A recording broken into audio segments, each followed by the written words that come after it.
a lot of what we focus on is educating people about the big benefits of real estate as an investment class versus stocks, bonds, mutual funds, crypto, pretty much everything else that they're looking at and failing at. We show them how real estate is a much better opportunity. We show them about the different profit centers in a real estate deal. You focus on what's in it for them, and you focus on the fact that you're the expert, you're the guys, you're the boots on the ground, you're the one that's going to be doing all the work. They get to come along for the ride and share in the profits without having to get their hands dirty. So for me, it's about educating people and creating curiosity, getting them to say, hey, Tyler, I'm interested in that real estate thing you're doing. Tell me more. Welcome to Elevate, the masterclass where we dissect the elements of exceptional achievement and lifestyle design with a focus on personal growth and real estate investing. Now, here's your host, Tyler Chesser.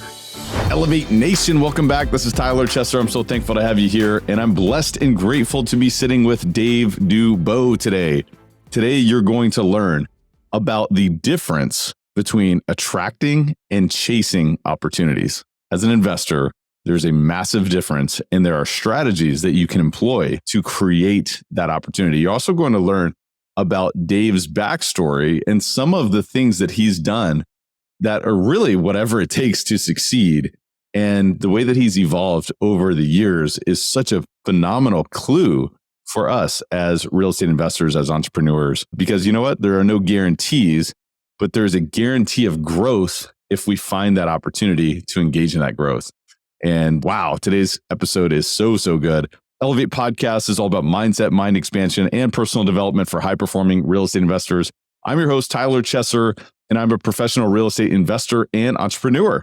It is my job to decode the stories, habits, and multifaceted expertise of world-class investors and other experts to help you elevate your performance and lifestyle. Are you ready to take it to another level? It is time. Let's raise the bar today. Today, we are absolutely raising the bar. I want to invite you, before we dive in, to pay the fee. All that means is to share this episode, pay it forward. If you've already done that in the past, thank you again. Today's fee is just to pay it forward. And all you have to do is just grab that link and share it with someone else in your network and tell them about the podcast. And again, it's just like any other business.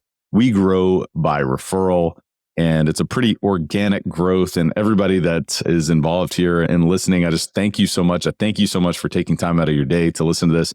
And I'm here to add massive value to you today.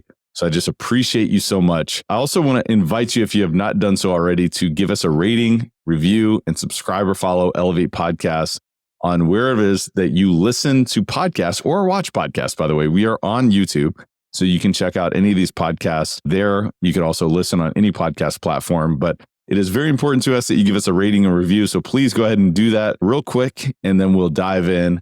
And while we dive in, let me introduce you to Dave Dubeau, who is a real estate entrepreneur, author, and podcast host. He's a creator of the Money Partner Formula, and he works with new capital raisers and helps them attract investors and their money without being desperate or high pressure. He began his real estate investing career in 2003, doing 18 deals in 18 months. And nowadays, he invests passively in multifamily properties. When it comes to working with investors, Dave has seen a lot personally, as well as through his work with other real estate entrepreneurs. He's been on both sides of the good, the bad, and the ugly of working with investors and their capital. You'll learn about that today. And I think there's a lot to be learned by that story. And you don't have to learn this lesson the hard way. You can actually draft off of Dave's experience from this, and you're going to find a tremendous amount of value in that. You can also find more about Dave and his Money Partner Formula by checking out his new podcast, the How to Raise Capital 101 Show, at raisecapital101show.com. Without further ado, please enjoy this outstanding discussion with Dave Dubeau. Dave Dubeau, welcome to Elevate, my friend. How are you? Big Tyler, I am fantastic, and even better now that it's you and I having this chat. I know, man. I was really looking forward to this, and I was telling you right before we started recording, it's been over a year since you and I connected last, which is crazy. I mean, time absolutely flies.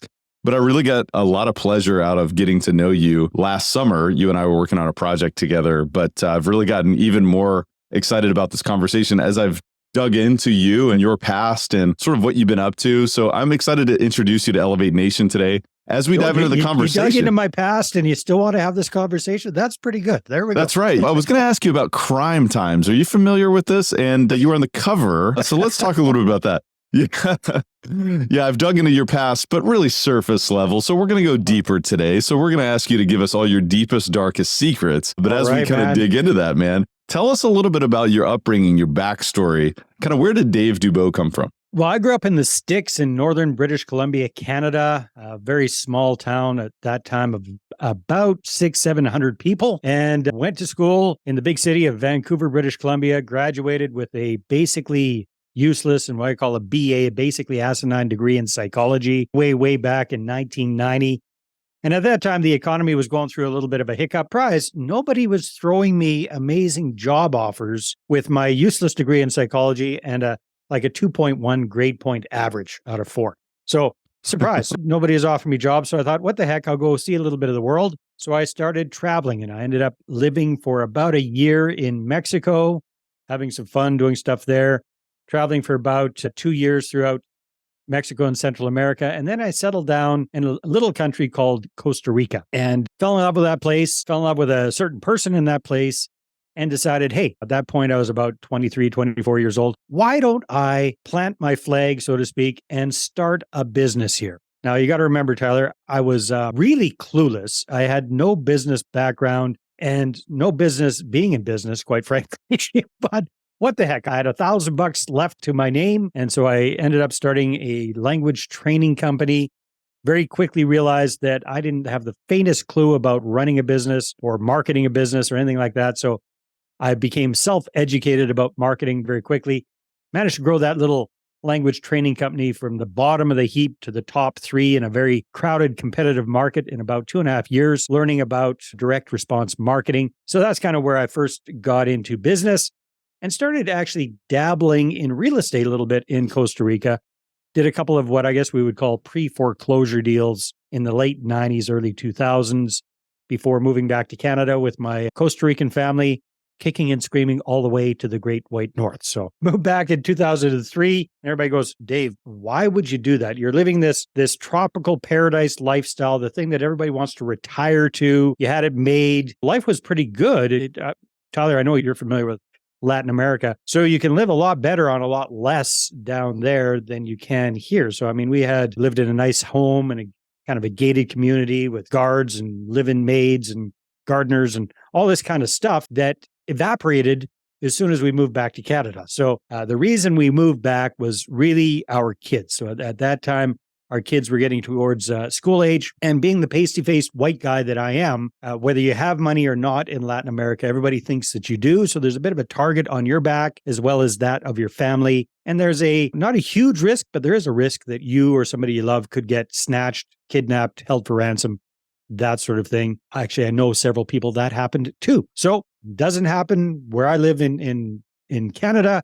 So we just thought this would be a much better place to raise our kids. Well, thank you for that backstory. And by the way, pura vida, because to your point, man, Costa Rica is such a beautiful place. Anybody that gets an opportunity to visit, I think will walk away saying, man, what an amazing, energetic type of vibe that you can get by visiting that type of place. And obviously very beautiful. And to your point, there is something to be said about that type of adventure that you kind of went on from graduating from college with this, what you call a bit of a useless degree at that time, then going through that journey. One thing I wanted to dig into, and I think it's really interesting because, and you talked about self-education, self-educating yourself, figuring out how to run that business, figuring out how to market that business.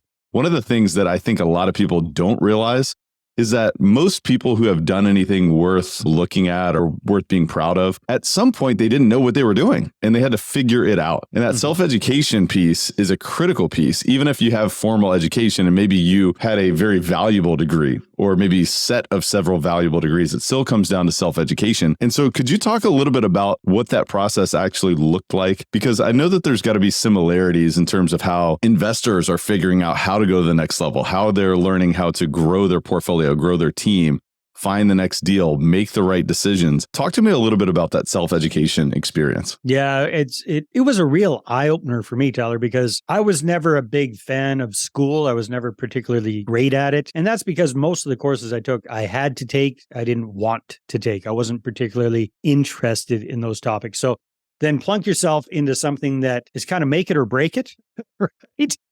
And that you are interested in, then you've got that real motivation about. And it's amazing how fast you can learn and how much of a good student you become if it's something that's practical for you. It reminds me of learning Spanish, actually. I took a crack at learning Spanish in university and I sucked at it. I almost failed it. Fast forward a couple of years, I'm in Mexico. I meet a cute little Mexican girl who speaks no English and I spoke no Spanish, and trying to communicate with a dictionary was a real pain in the butt. So that was my motivation. My meeting girls was my initial motivation for learning Spanish. And I learned the language in about 3 months and became fluent in it very quickly with the right carrot, so to speak, right? Same idea with the business side of things. And as you're alluding to with the real estate side of things, when you understand what you're trying to accomplish and you understand that somebody else has already done that and you can learn from them. In my case, at the beginning, it was via books. So I went to the local English language bookstore, found whatever I could on marketing. And then in the back of those books, at that time, this was before the internet was really much of a thing, there were options for send away for more information. So it was actually mail order type stuff. So imagine doing this from Latin America before the internet was really going and sending away for home study courses and getting cassettes and all this kind of stuff. That's how I got started. And I know you're a huge fan of that. And our mutual friend, Trevor, big influence there. So it's all about finding the people who know what you want to learn and then figuring out how to learn from them, whether that's books, podcasts, programs, coaching, mentoring, whatever it is, whatever you can afford, get going right away. So you talk about the motivation. The motivation was to learn Spanish because you had a crush. And also there was practicality behind it because you were able to then communicate with this crush. And you turn that into a business as well. Like the language training, like that spawned. Well, I was teaching people English. I wasn't trying to teach them Spanish. Well, I would imagine that experience of learning Spanish then caused you to think about, well, how does this pathway create some sort of a lifestyle for me? And then, well, wait a minute, I can add value to others through teaching them. Now that I've learned Spanish, I can teach people who speak Spanish English. Exactly. Yeah. Interesting. That was part of the whole process. The way it started was the only job I could really get in Latin America when I was bouncing around down there was teaching English. So that's how I got my foot in the door. And then, like many people, realized that people that I was working for were kind of doofuses, not doing very much. And they were reaping the vast majority of the rewards from our efforts. So we said, well, I think we can do a better job. Why don't we try doing what they're doing? And that's how we got started. Interesting. And so there's obviously tremendous practicality behind what you were able to do in terms of building that business and then learning the marketing, learning the opportunity to really actually grow this business, to find customers, to create demand, or to really facilitate that interaction between a customer and your business. I mean, talk to me about the early days of learning that and how did you figure that out? Because I would imagine you're almost like, well, wait a minute, I got $1,000 to my name. I'm starting this business and I don't really have a lot of time. There's not a lot of runway here unless we get this thing going. Yeah. Well, my God, it's so primitive. It's funny and embarrassing at the same time, Tyler. So at that time in Costa Rica, it was very cell phones didn't exist yet. And it was very, very difficult to even get to regular landlines. So the only communication I really had was a beeper. I don't even know if you remember what beepers are. Oh, yeah. But I remember beepers.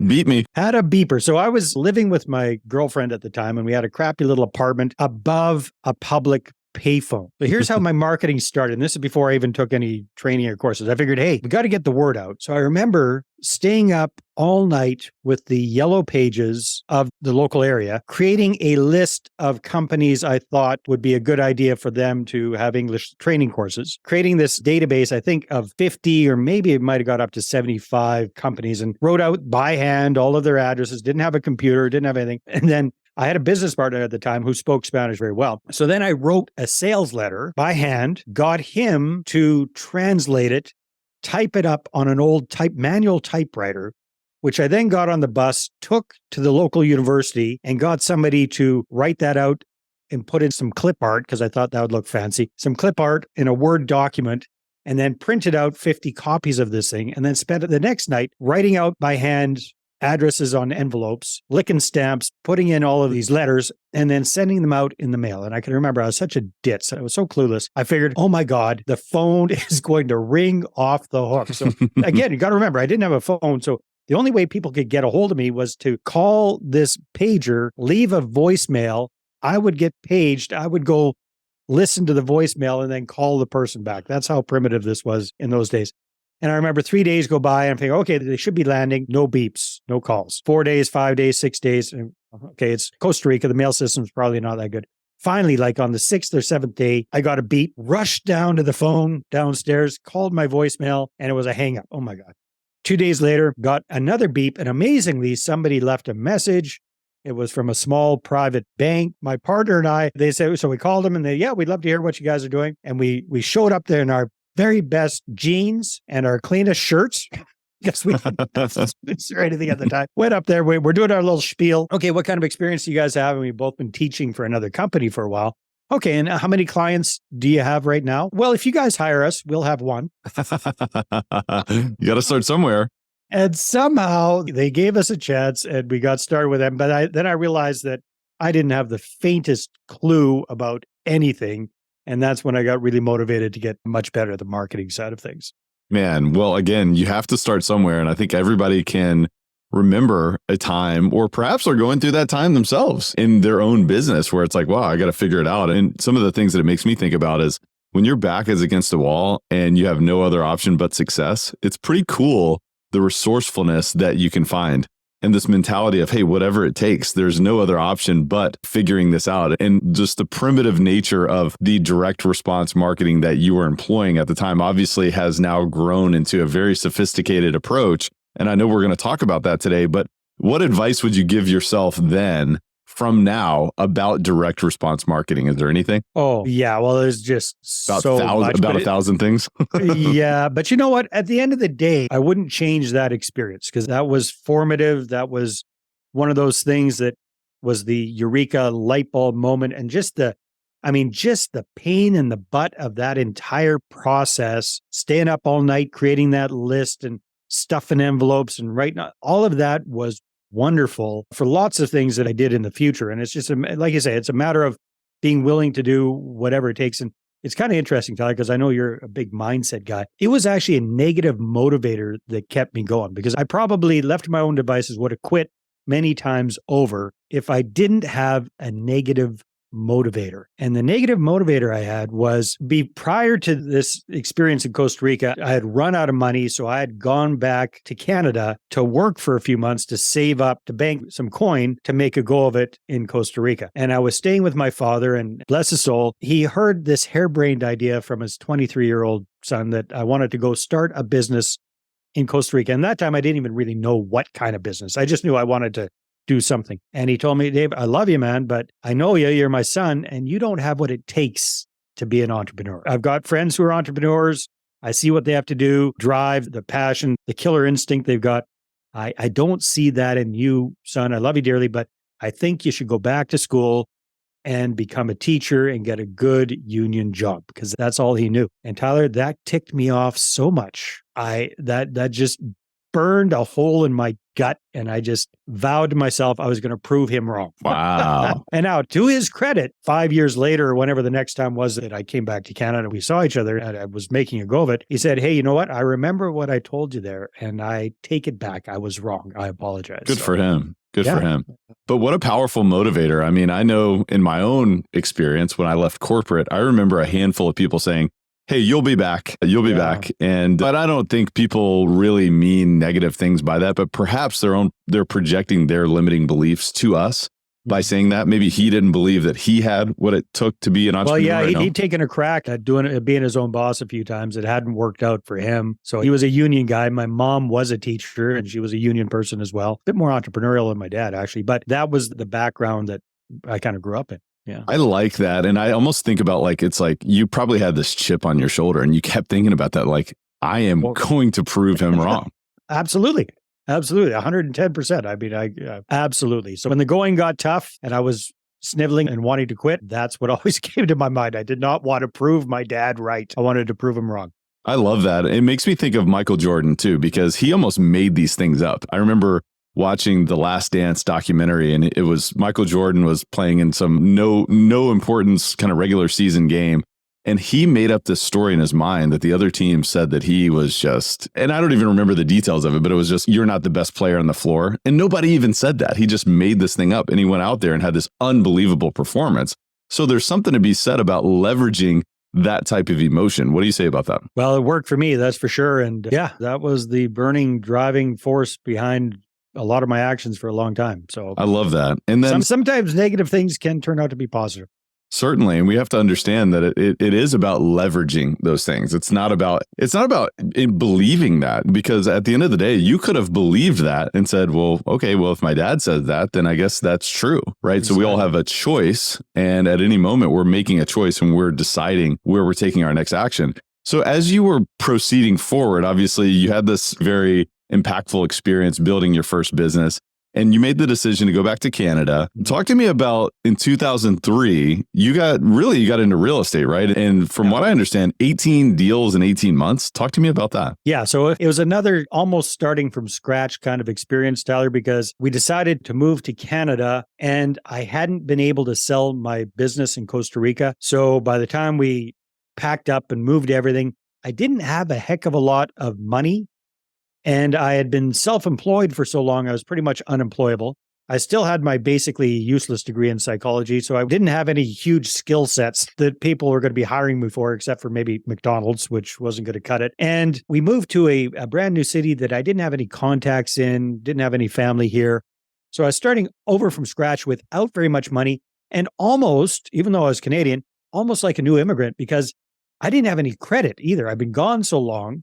I didn't have bad credit. I had zero credit. So nobody's going to loan me any money either. So we went from living this lovely lifestyle in Latin America to renting a crappy little rental on the wrong side of the tracks, I realized later, and moving my persnickety, now ex-wife, and our kids into that home. So imagine going from live-in maids and all this kind of stuff to being broke and living in a crappy rental in a foreign country for my wife. It was a huge shock kind of thing, right? So there I was. What the heck am I going to do? Like, what am I going to do? I have to start over again. I'm not going to start another language school in Canada. That's not what plus I was kind of done with that. So I saw one of those late night infomercials. You too can get rich in real estate with little or no money down. And it was by a guy that I'd kind of heard about through the marketing stuff I'd done. I was following a marketing guru named Dan Kennedy for a long time. And this was another Kennedy guy. So I'd heard about him. And then I saw the program. I said, okay, what the hell? I'll send away because he said, you don't need much money and you don't need credit. You can get in this. Perfect. That's what I got. So I sent away for this home study program. And again, I'm in Canada. This is an American guru guy from Florida. But I basically just said, what the heck? I'm going to figure out how to make this work here. And another situation, it's make it or break it. Like I was running out of money very quickly. So it was just a matter of taking massive imperfect action and just getting things done. And yeah, pretty soon I had my first little creative deal going. Now, again, 18 deals in 18 months sounds impressive, but compared to the kind of deals that you're looking at, Tyler, some of these were crappy little mobile homes and mobile home parks. And maybe I made a couple of grand on that one or broke even on another. And a few of them made 30, 40 grand kind of thing, but it wasn't like big money kind of deals. They were creative single family home type deals. Well, you were getting your reps and you were learning the business and you were seeing that it actually worked and you were also learning valuable lessons. But were these flips and wholesales or what type of deals were these? Well, these were things like, I did some assignments. I did some lease option types deals. So sandwich lease type deals, did some takeover title for $1 type deals, all kind of finding people that were in really tight positions and helping them get out of the property and getting somebody else into the property creatively and hopefully making a few bucks in the middle. So I'm guessing, and I want to hear your experience here, but I'm guessing you started to really leverage your experience in direct response marketing to find opportunities. Is that fair? Oh, completely fair. Yeah. I did all of those deals without ever once using a realtor. Not that I have anything against realtors. There's just no way to pay them a commission and make a buck on these kind of deals at the same time. Mm-hmm. So no realtors, no MLS. These are all off-market deals. And I actually wasn't even into cold calling FSBO. So we did all of it for sale by owner property sellers. So everything that we did was outbound marketing to create curiosity, get people to call me instead of me chasing after them. So vehicle signage. I could remember I had a purple minivan I can see this. With I buy houses deckled all around this thing. Worked really well. My wife at the time hated it because it was embarrassing to drive around in this thing. But I can remember getting 3 deals from the signage on the vehicle. Bandit signs. At that time, the internet was kicking in. So doing some online type stuff, direct mail, postcard mailings, all sorts of different things.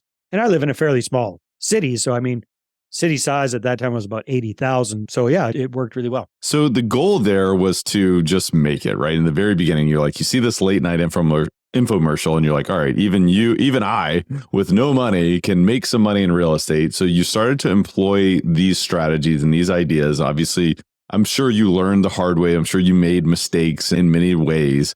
But from there, where did you take it? Because over from 2003 to 2005-ish, obviously, if you look back, we can all recognize what was going on in sort of the real estate market at the time. And obviously, leading up to 2008, 2009, and really across, North America, we had a tremendous crash. But talk to me about where you took things from there with your real estate investing practice. Yeah, I actually really got rolling pretty well and then stopped. So what happened, Tyler, was I connected with a guy up here in Canada who was kind of the Canadian version of Robert Kiyosaki, Rich Dad, Poor Dad. In fact, he was very closely associated with Kiyosaki. And this guy was doing cash flow game nights around the place. And he started to do seminars and stuff like that. And he came up with an idea called doorknob ads, or he swiped the idea from somebody else. And basically, actually, I'll show you one. Yeah, if you're watching on YouTube, here's a treat. We got a doorknob ad. So basically, it's like one of those do not disturb signs from an old hotel thing on steroids. Yep. With a gazillion coupons on it. And when I saw this thing, I thought, hey, this is the perfect way to get my I buy houses ad on the front door of every house in town and basically have other people pay for it, right? So sell advertising for this and piggyback along and buy a whole bunch of houses. So that was my idea. So he was just starting this thing, starting to kind of franchise it. So I was one of the first guys that signed on with him. And he made it sound like it was a piece of cake. And it turned out like anything. It was not. It was a whole other nightmare in and of itself. But funny how things work. That kind of got us connected. And he was rocking and rolling with a seminar business. And my background in marketing, I could see that there was room for improvement with what he was doing. So I just paid a bunch of money to become a licensee of this thing. Excuse me. And then around the same time, because I was a big follower of Dan Kennedy, I was really wanting to create my own membership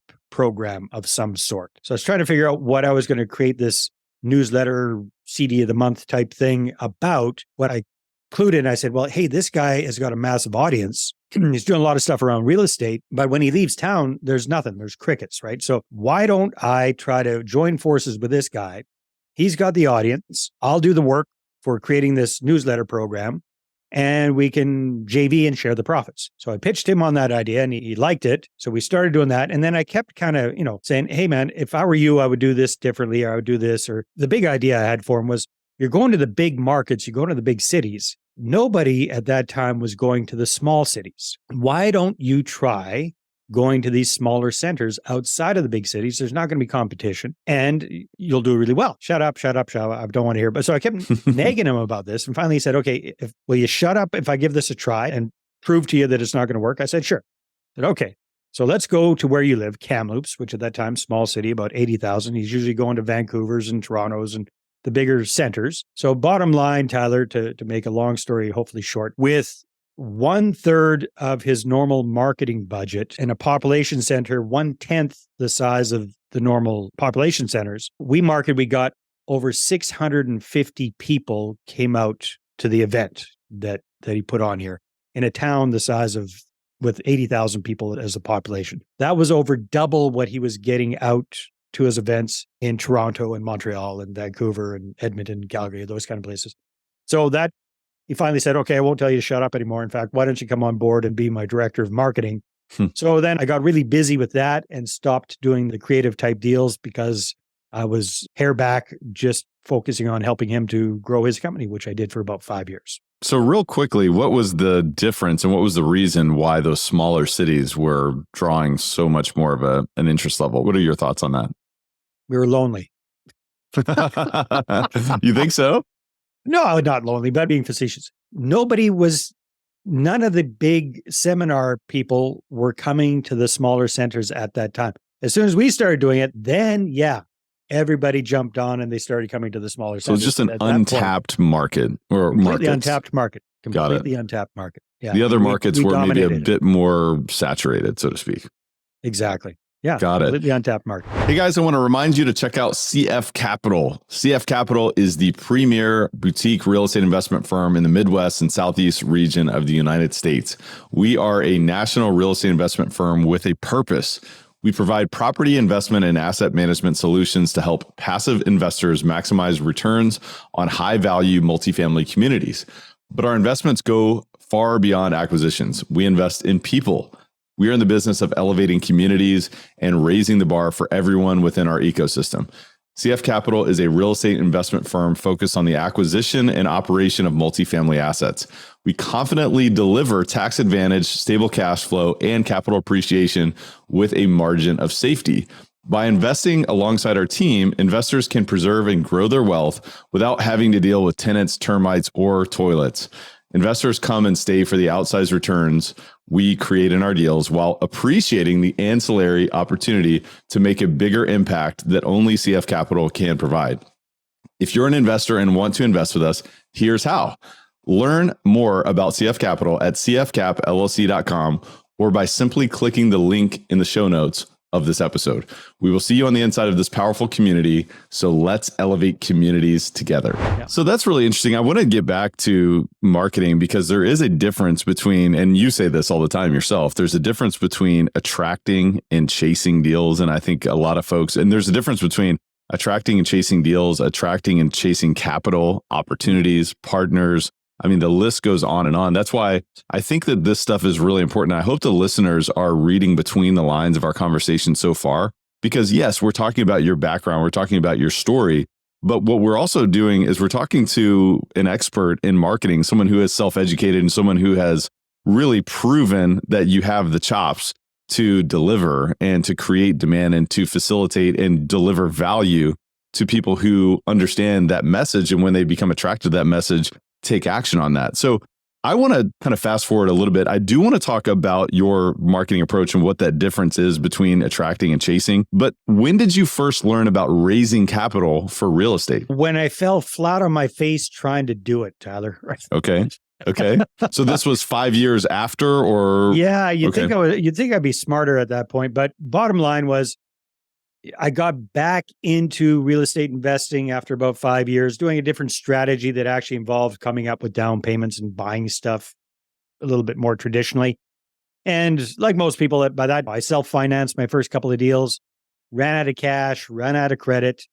And of course, that's when the perfect deal landed in my lap. I can remember I was doing it was a single family home strategy, what we call a tenant first lease option or rent to own kind of a strategy. So we'd find a really good tenant buyer, go house shopping for them, buy them a house and lease option it to them for 2 years while we help them get qualified for financing to buy it from us. So chugging along with that. And again, ran out of cash. So I had this deal lined up. It wasn't going to be huge, but I'd crunched the numbers. I needed to raise about $85,000 to buy this property. It was going to create a really good return for my investor. I was going to make about a $40,000 profit over 2 years with this little single family home. Win-win. So I'd heard all the real estate gurus say, hey, you know what? Just find a good deal and the money will find you. Well, that sounded a little bit too woo and the secret, the universe will provide kind of thing, which is great. I mean, but you got to kind of help the universe along a little bit. So I knew, hey, I'm going to have to do something. And I only had 2 weeks to do this, Tyler, right? I had 2 weeks to get the financing organized. So I'd also heard other people say, well, if you need to raise money quickly, pick up the phone and start calling people, start dialing for dollars, right? Cold calling people. So I tried that. I didn't have any background or experience in cold calling. So obviously I sucked and I raised absolutely zero capital. And I'd love to say I cranked out hundreds of calls. I didn't. I probably cranked out a dozen calls and my fragile little feelings couldn't handle that much rejection. So I quit doing the calls. So I'd also heard other people say, hey, go out and turn every conversation into a real estate conversation. Go schmooze and talk up your deal. So I did that. Went out to local B&I, Chamber of Commerce, Toastmasters, wherever, and talked to everybody, did my 30-second elevator pitch, and obviously raised zero capital. I mean, that's just that dumb. 2020 hindsight, right? Then I put on my marketing hat and I thought, okay, well, this is such a good deal. If enough people see it, somebody's bound to jump on it. So I put together a list of a couple of hundred people that I thought could probably invest if they wanted to. And I put together a PDF outline of the deal and I spammed that off to everybody cold. And I can remember this, Tyler, that was Wednesday night. I had to have the financing organized by Friday. Thursday, I got up and I saw there were a bunch of responses in my inbox. I thought, awesome. Finally, something's working. But then I went in and pretty much all the responses said, hey, Dave, dude, haven't heard from you in forever. And here you are, hit me up for 85 grand for a deal. Take a hike, take a long walk off a short bridge, whatever. It was just, and boom, that deal imploded on me, which was embarrassing, Tyler, because I live in a small town, right? So obviously ticked off the seller, had tied up their property for 2 weeks, ticked off my realtor, their realtor. The tenant buyer had given notice where they were renting. They'd given me like 14 grand as an option fee kind of thing. So obviously all their money had to go back. Plus we had to scramble to make sure they could stay renting where they're at. So I had major egg on my face. And that's when I sat back and I said, hey, dummy, that's all wrong. Just find the good deal and the money will find you. Only if you've got a bunch of people already primed and ready to go first, then. So let's focus on getting those people, those investors primed and ready to go and ideally have the investors lined up first and then go looking for the deals. So that's what my mindset was. Then I applied all of that previous knowledge about marketing, came up with what I call my money partner formula. Worked really well for me. Not that I'm a super active real estate investor these days, Tyler, but for those single family home deals, raised about $1 million for that. And then started getting into some multifamily stuff and raised several millions of dollars for that. But my real passion is about doing this and helping other people with this stuff. So I'm, for lack of a better term, I'm a marketing consultant at heart. I love helping people do this stuff. So we've been very fortunate over the years to help hundreds of clients cumulatively raise hundreds and hundreds of millions of dollars for their deals following this process too. Well, that failure has led to now many successes. And I think that's what we always have to leverage failure into future success. And I love that you've been giving that to so many other people. But let's take a look behind the curtain. Let's talk about marketing and let's talk about the difference between attracting and chasing, because what you just described was you were chasing and then to no avail. I mean, there was, as you mentioned, egg on your face at the end of that entire experience. So let's look behind the curtain. I mean, obviously, there's so many different things that people think of when they think of marketing today. They think of social media. They think of website. They think of SEO. They think of personal branding. They think of perhaps edutainment, building a relationship with people through a podcast or through a YouTube channel or through a blog, webinars. The other things that I think about when I think of marketing myself are things like referrals. And that may be more of kind of a personal sort of prospecting sort of approach. Concepts such as like avatars, understanding, well, who is it that I'm speaking to? Who is it that I'm looking to generate value for and offer value to?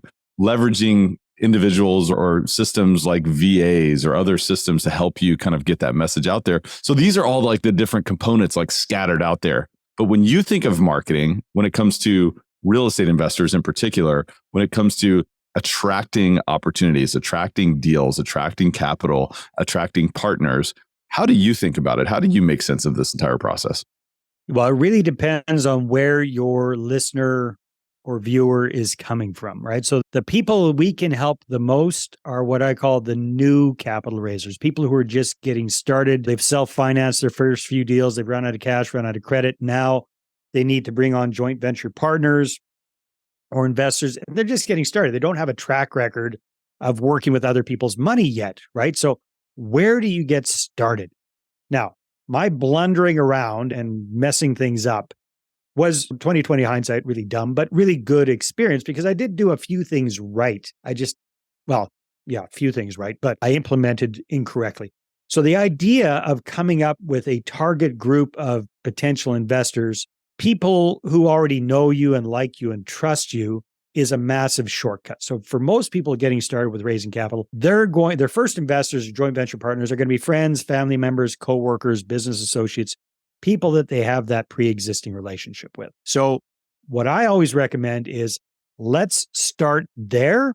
Let's shake the tree. And what we find is typically most people have access to somewhere between $1.5 and $3 million worth of capital from within their existing network before they need to step out of that. Now, again, if you're talking about big time syndicators, it's going to be a completely different conversation.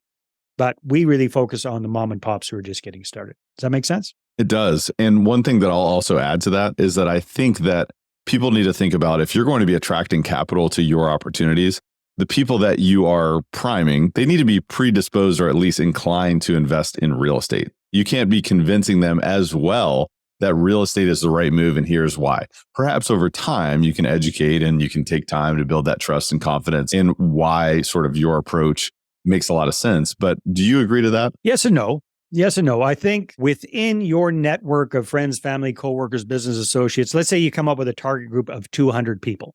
Well, for most folks, the amount of capital they want to raise for their next deal, they don't need 50 investors. They probably need one or two investors to come on board with $50, $100, $150,000, whatever it is for their next little deal to get things rolling, right? So within that target group of people, there will be a couple of people who are a lot closer, who perhaps do have a bit of a background with real estate investing already.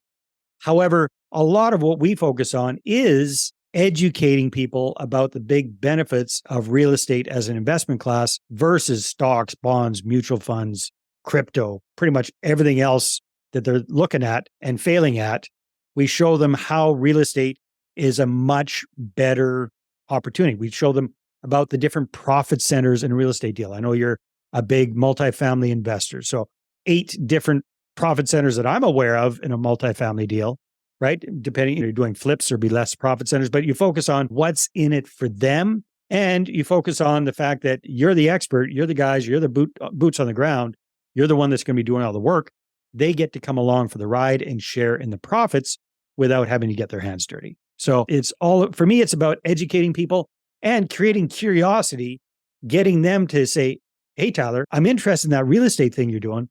Tell me more. And then we do a presentation with them.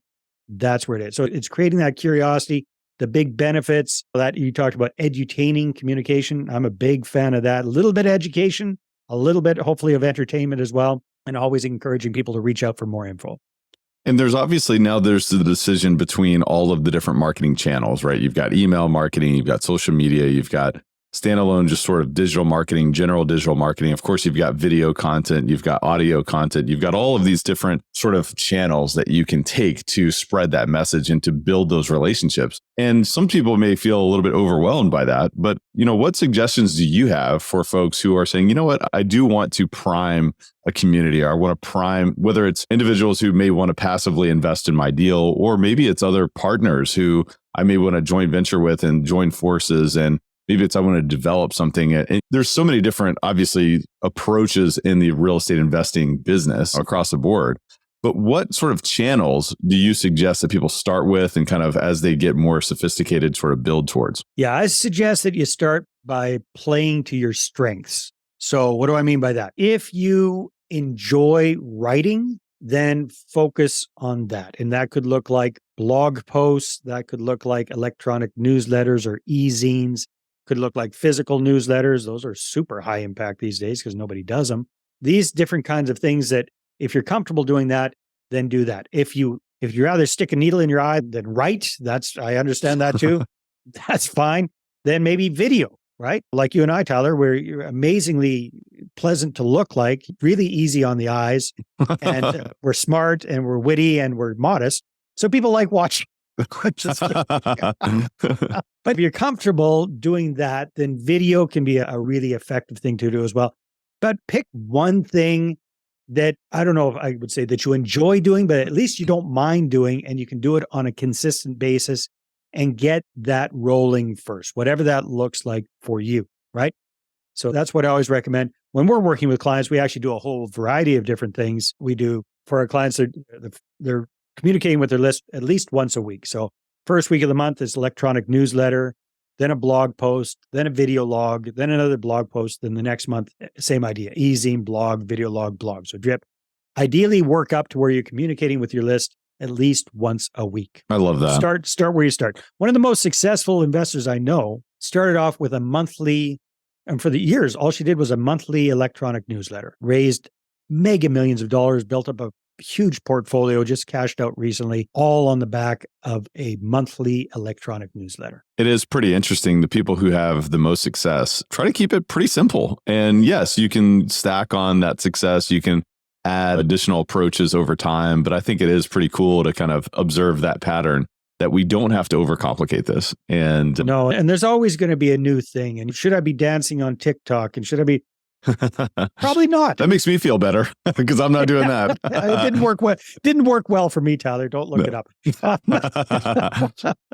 But it's also, we got to think about where are the people we're trying to reach. So a lot of what we do, or we have our clients do as well, is focus on email marketing. Mm-hmm. So social media is the big thing. However, here's my opinion about social media. Social media can be super powerful. It can also be super dangerous. And there are so many people doing it wrong when it comes to raising capital because, again, cover my butt here. I'm not a security specialist. I'm not a lawyer. I'm just a marketing guy and a real estate investor. I'm sharing my thoughts, my understanding of things.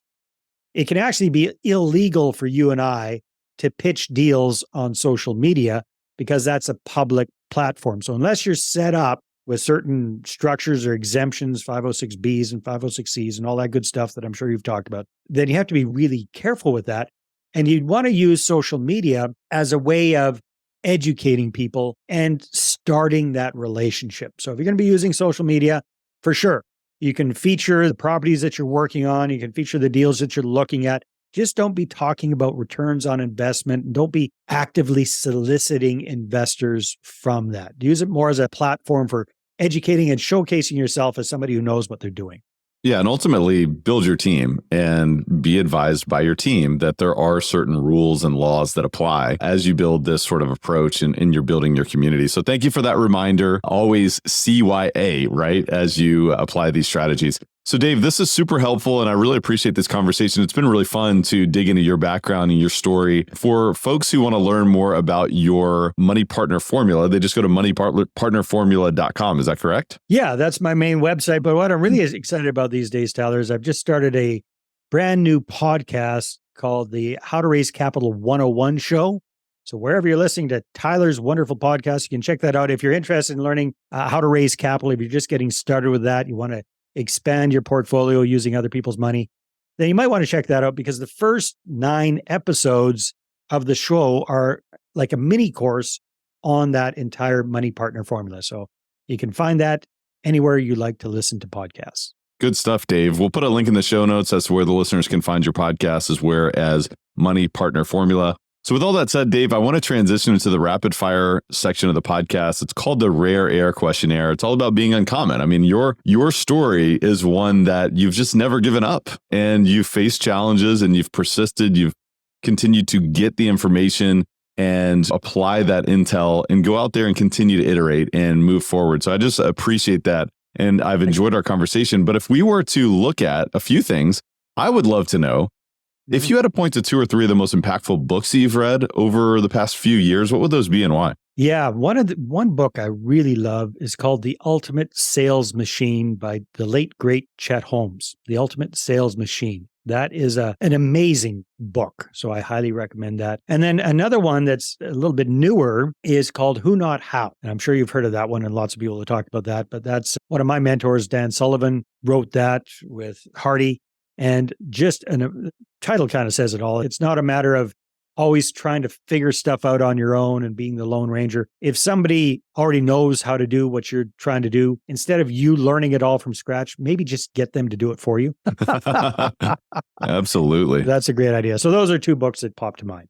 Yeah, it's really cool. Who Not How in particular. I mean, the amount of guests that have brought that book up on the show is pretty astounding.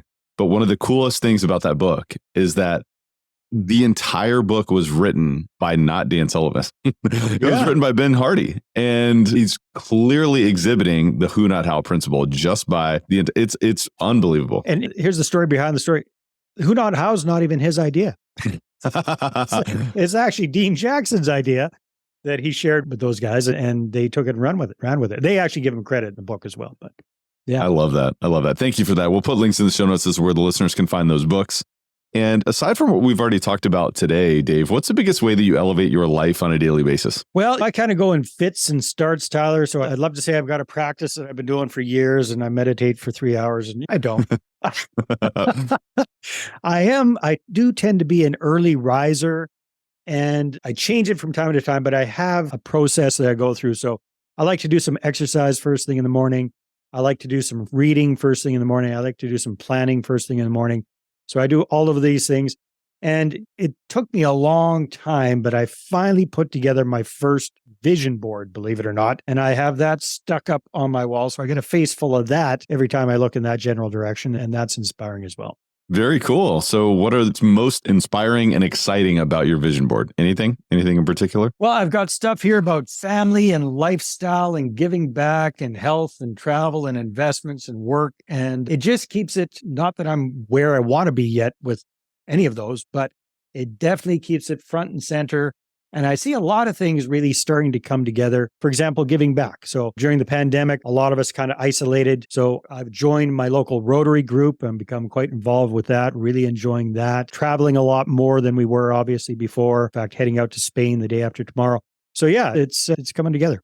Very cool. Awesome stuff. What's the biggest way that you elevate others around you, Dave? Well, the way I do quite a few different things. So podcasting, I think, is huge. What you're doing is huge, Tyler, right? This is, elevates the name of your podcast. There you go. So I do my best to elevate people through my podcasts. I do my best to do that through training with our Facebook group and training that we offer for our folks. So I do a lot of giving, and obviously a lot comes back in return with that, but that's how I try to elevate people. I love that.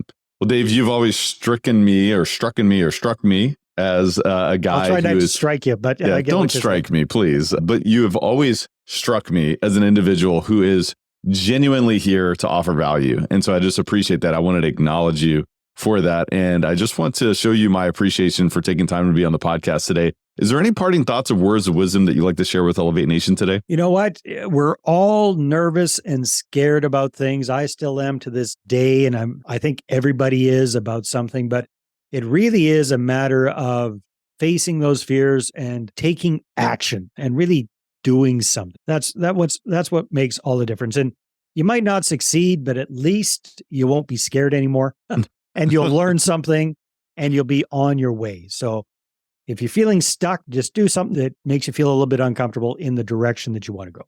That is really good advice. Thank you. And it's cool because you've exhibited that in your experience. I mean, I'm sure there's been so many different fears that you've faced and you continue to face, and take massive action, take uncomfortable and imperfect action, and be willing to fail. Thank you for that, man. That's awesome. Dave Dubeau, thank you again for being on the podcast. Tell the listeners where they can find you. Other than we talked about the podcast earlier, is there anywhere else where the listeners can find you? You know what? Those are the best places. So moneypartnerformula.com or the new podcast. Those two places are where you can get a hold of me easiest. Outstanding. Dave, until next time, my friend, we'll talk to you soon. Thanks again for being on the show. Take care. Talk to you soon. Elevate Nation. Dave Dubeau bringing massive value today. I hope you enjoyed that story and understanding a bit of his backstory, but also really weaving that sort of perspective into where you are in your journey today. There's a lot of value in Dave's perspective regarding direct response marketing in general. And I think there's a lot to be said about the way that he's evolved over the years. So what was it that you took away from this episode today? What are your top 1, 2, or 3 takeaways or action steps that you got from this episode today? I want to encourage you to jot those down.